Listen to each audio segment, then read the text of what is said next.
Berbahagialah setiap kita yang mendengar firman Tuhan dan kita terus memelihara dalam kehidupan kita setiap saat. Haleluya. Haleluya, haleluya, haleluya. Silakan duduk kembali.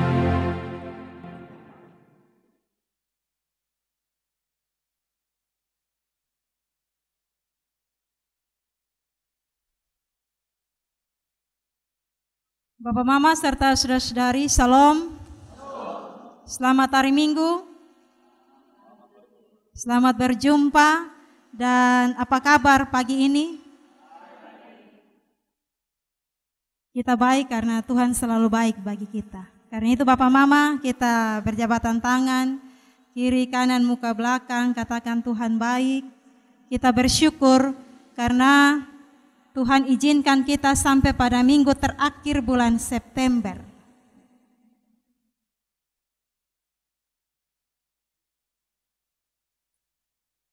Bapak Mama serta saudara-saudari yang dikasihi oleh Tuhan Yesus Kristus, tema untuk kita merenungkan firman Tuhan di minggu terakhir bulan September ini ialah sahabat bagi yang berputus asa. Bapak Mama, dalam kehidupan tiap orang, saya maupun Bapak Mama semua, ada saat di mana kita ada dalam keadaan putus asa. Kita kehilangan harapan. Dan terkadang kita juga menyerah dengan keadaan yang sementara kita jalani. Putus asa adalah sikap orang yang tidak memiliki pengharapan.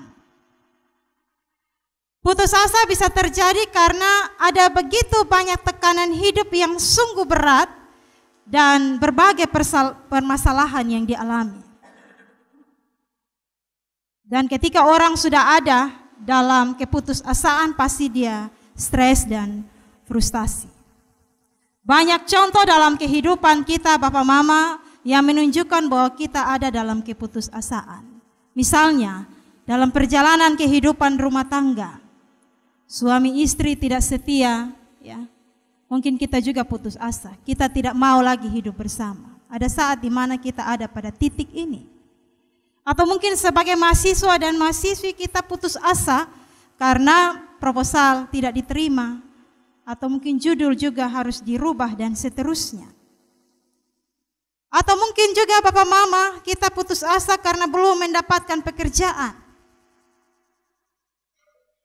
Bahkan ketika kita ada dalam penderitaan sakit, kita selalu berputus asa dan kita juga menyerah dengan keadaan. Banyak contoh yang menunjukkan, selain yang saya sebutkan tadi, banyak contoh-contoh lain yang terjadi dalam kehidupan kita yang menunjukkan bahwa ada saat di mana kita ada dalam putus asa dan hilang pengharapan. Pertanyaannya, mengapa ini bisa terjadi Bapak Mama? Rasa putus asa muncul ketika seseorang mengalami jalan buntu. Dan celah inilah yang digunakan iblis untuk menanamkan rasa putus asa dalam diri tiap-tiap orang. Sehingga dalam dirinya timbul rasa mengasihani dirinya sendiri dan merasa sudah tidak ada lagi pertolongan bagi dirinya lagi. Kita tidak lagi mengerahkan pandangan kita kepada Tuhan. Dan terkadang kita mulai meragukan kuasa Tuhan. Saya pikir saya dan Bapak Mama mengalami itu juga.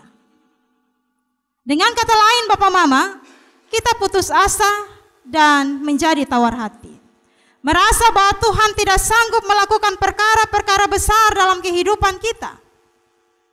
Kalau kita tawar hati, maka sudah pasti kita punya kekuatan semakin kecil. Bersyukurlah bagi kita yang memiliki pengharapan hanya kepada Tuhan saat dia gagal dan dia tidak gemetar dan putus asa. Nah, Bapak Mama serta saudara-saudara, bacaan kita pada saat ini bercerita tentang kisah kemenangan Nabi Elias atas 450 orang Nabi Baal di Gunung Karmel dan juga ancaman Isabel terhadap dirinya. Setelah menang, Elia bukannya bersyukur kepada Tuhan, tapi justru dia melarikan diri ke Gunung Horeb. Dia melarikan diri ke Horeb karena Isabel bersumpah untuk menghabisi nyawanya. Bapak, Mama, serta saudara-saudara, Horeb ini nama lain dari Gunung Sinai. Gunung tempat Allah berbicara dengan Musa. Pertanyaannya, siapa ini Isabel sampai-sampai Elia takut kepada dia? 450 saja dia mampu kalahkan, tapi Isabel ini dia takut. Papa, Mama, serta saudara-saudara, Isabel adalah seorang permasyuri dan dia merupakan istri Ahab, raja Israel yang ke-7. Dan kalau dia pun status sebagai permasyuri membuat Isabel dikelilingi oleh kekuatan yang besar, dan sewaktu-waktu dia dapat menggerakkan pasukannya untuk bisa menghancurkan Elia. Dan ini menjadi satu ketakutan yang besar bagi Elia. Sebagai simbol kekuasaan, Isabel merasa terganggu karena gerakan reformasi iman yang dilakukan oleh Elia. Isabel tergoncang ketika para nabi Baal mengalami kekalahan. Nah, Bapak, Mama, serta saudara-saudara, oleh karena rasa takut terhadap Isabel, membuat Elia mengungsikan diri ke Gunung Horeb. Setelah dia ada di Gunung Horeb, Bapak, Mama, Allah bertanya kepada dia 2 kali. Lu pun kerja apa di sini, Elia? Ya. Untuk apa lu harus ada di Horeb dan bukan lu ada di tengah-tengah umat Tuhan? Kenapa harus mengungsikan diri dan mengasingkan diri? Bukannya melanjutkan karya pelayanan yang Tuhan tugaskan kepada dia. Nah, Papa, Mama, serta saudara-saudara, di Horeb Tuhan tidak membiarkan Elia untuk terus ada dalam kekecewaan dan keputusasaan. Tuhan tahu apa yang terjadi dengan Elia. Karena itu Tuhan menjumpainya dan memberinya tugas untuk kembali ke tengah-tengah umat Israel. Elia diminta kembali kepada panggilannya untuk berkarya di tengah-tengah bangsanya dan umat Allah. Dan kita tahu bersama bahwa Elia yang artinya Tuhanlah Allahku diminta untuk menyiapkan pengganti, yaitu Elisa. Nah, Bapak, Mama, serta saudara-saudara, kalau di Karmel itu Elia dia begitu perkasa, ya, dia kuat, dia mampu mengalahkan 450 Nabi Baal. Tapi menghadapi Isabel, ia tidak banyak berbuat, kecuali dia ada dalam keputusasaan. Elia takut dan dia pun hati ini dipenuhi dengan kekecewaan karena jalan kebenaran yang dia pilih dan tempuh membawanya dalam situasi yang berbahaya. Karena itu Bapak, Mama, serta saudara-saudara, ada perasaan takut, ada perasaan kecewa ini membuat Elia dia menarik diri dari komunitas bangsanya dan dia tidak mau peduli dan berkarya lagi. Saya pikir kita semua ada pada posisi Elia. Ketika kita begitu luar biasa melakukan segala sesuatu karena ada satu persoalan, ya, kadang kita menarik diri, kita tidak mau lagi melakukan pekerjaan itu. Nah, pertanyaan Tuhan kepada Elia di Horeb juga sebuah koreksi baginya untuk tidak membanggakan diri dan sadar bahwa keberhasilannya mengalahkan 450 Nabi Baal itu anugerah Tuhan. Nah, karena itu Bapak, Mama, serta saudara-saudara, bacaan kita menjelaskan bahwa ada cara Allah menolong Elia. Bahkan cara Allah juga memperhatikan dan memelihara Elia. Bacaan kita juga menjelaskan cara Allah ialah dia memberi makan serta berbagai keperluan penting dalam hidupnya. Bahkan Allah hadir, Allah bertanya kepada Elia. Allah menjadi sahabat, teman saat Elia mengalami putus asa. Sebagai seorang nabi dan penyambung lidah Allah, Elia diingatkan melalui pertanyaan Tuhan untuk segera kembali dalam pelayanan yang Tuhan siapkan baginya. sang sahabat yang sejati itu akan menghadirkan sahabat-sahabat yang lain untuk saling menopang dalam pekerjaan Tuhan. Elia tidak sendiri, ada Tuhan, tapi Allah juga menghadirkan sahabat-sahabat yang lain. Elia harus melantik Hazael, Yehu, dan Elisa sebagai nabi. Dan ini tanggung jawab yang harus Elia lakukan. Mereka akan melaksanakan hukuman Allah bagi para musuh yang memberontak kepada Allah. Ya, karena itu Papa Mama, Elia seorang nabi saja terkadang dia kecewa, dia putus asa. Apalagi kita manusia yang terbatas, ada saat di mana kita kecewa dan putus asa. Nah, melalui bacaan kita pada saat ini, Papa Mama, ada beberapa hal yang perlu kita renungkan dan kita refleksikan dalam kehidupan kita setiap hari. Yang pertama, yaitu dalam kehidupan kita setiap hari, Bapak Mama, siapapun kita, apapun keadaan dan posisi kita, rasa takut itu sesuatu yang wajar. Siapakah manusia yang tidak pernah rasa takut? Kita semua ada dalam perasaan takut dalam menjalani hidup ini. Termasuk ketakutan itu juga ada dalam diri seorang nabi besar, Elia. Pada keadaan dan kondisi tertentu manusia dapat saja merasakan titik terendah dalam kehidupannya. Ada perasaan takut, khawatir, ya, cemas, mungkin juga kita putus asa dan seterusnya. Kita alami dalam hari-hari hidup kita. Tapi di balik kisah Elia yang kita baca pada siang hari ini, ada hal luar biasa yang kita temukan. Ialah Allah selalu punya cara untuk menolong dan menyelamatkan tiap-tiap orang percaya kepadanya. Pada saat itu Bapak Mama, Elia ada pada titik terendahnya. Tapi Allah punya cara untuk menolong dan menjadi sahabat bagi Elia. Bahkan di titik terendahnya Bapak Mama, Elia telah menyerah. Bahkan dia meminta kepada Tuhan supaya Tuhan segera ambil dia punya hidup. Nah, dalam kesendiriannya Bapak Mama, dalam penyerahan dirinya, dia memang berputus asa, dia tidak berdaya, tapi dia masih menyempatkan diri untuk berseru dan berharap kepada Tuhan.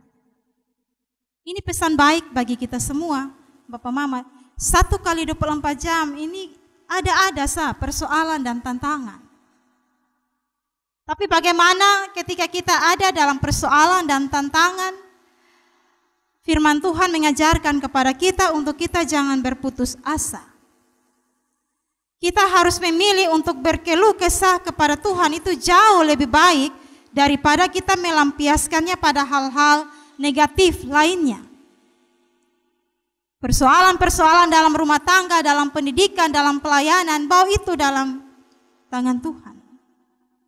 Tuhan tahu keterbatasan kita ketika kita ada dalam persoalan itu. Dan sekalaupun Tuhan izinkan kita ada dalam persoalan itu, Tuhan tahu bahwa kita mampu melewati itu. Amin Bapak Mama. Karena itu jangan berputus asa apapun keadaan kita. Seberat apapun masalah yang kita hadapi, jangan kita berputus asa. Tapi kita terus semangat berjuang menyerahkan semuanya kepada Tuhan. Jangan kita membuang-buang waktu dan tenaga untuk hal-hal yang membuat kita lemah, membuat kita putus asa. Karena hidup ini adalah anugerah. Mari kita terus semangat berjuang dan lebih giat lagi melekat dan mendekat kepada Tuhan. Kita jangan berputus asa apalagi melarikan diri dan mencari jalan lain di luar Tuhan.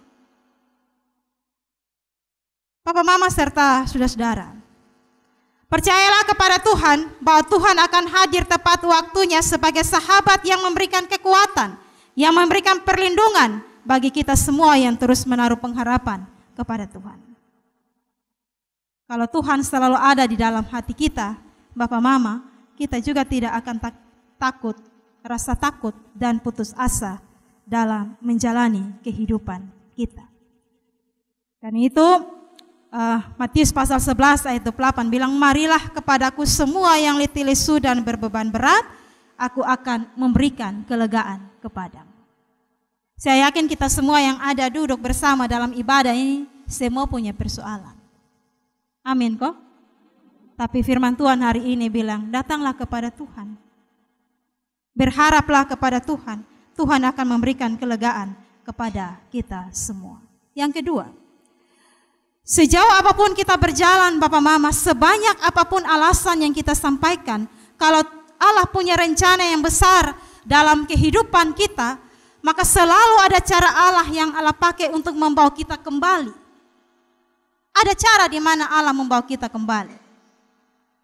Dalam takut dan putus asa, Elia dia menyingkir sejauh mungkin.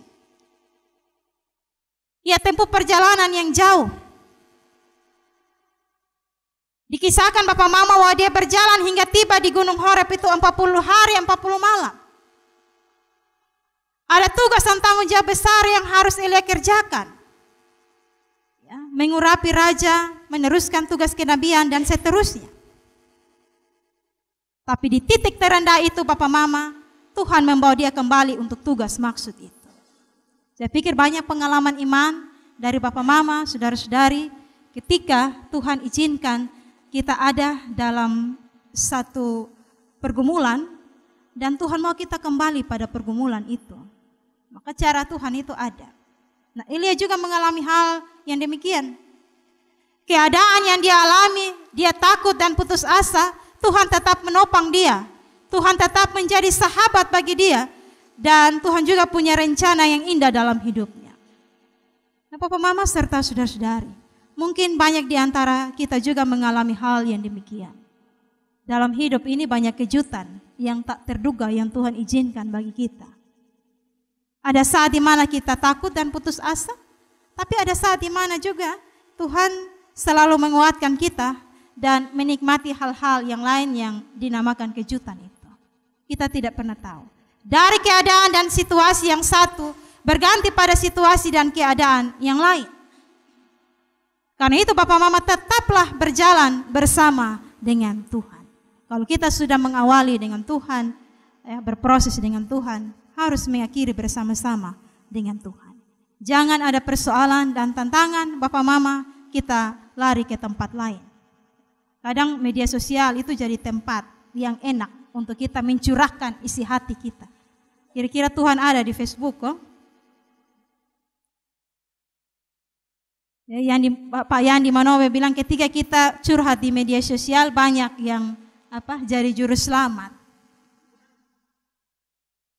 Begini sayang, jangan begini, ya itu pasti orang komentar seperti itu.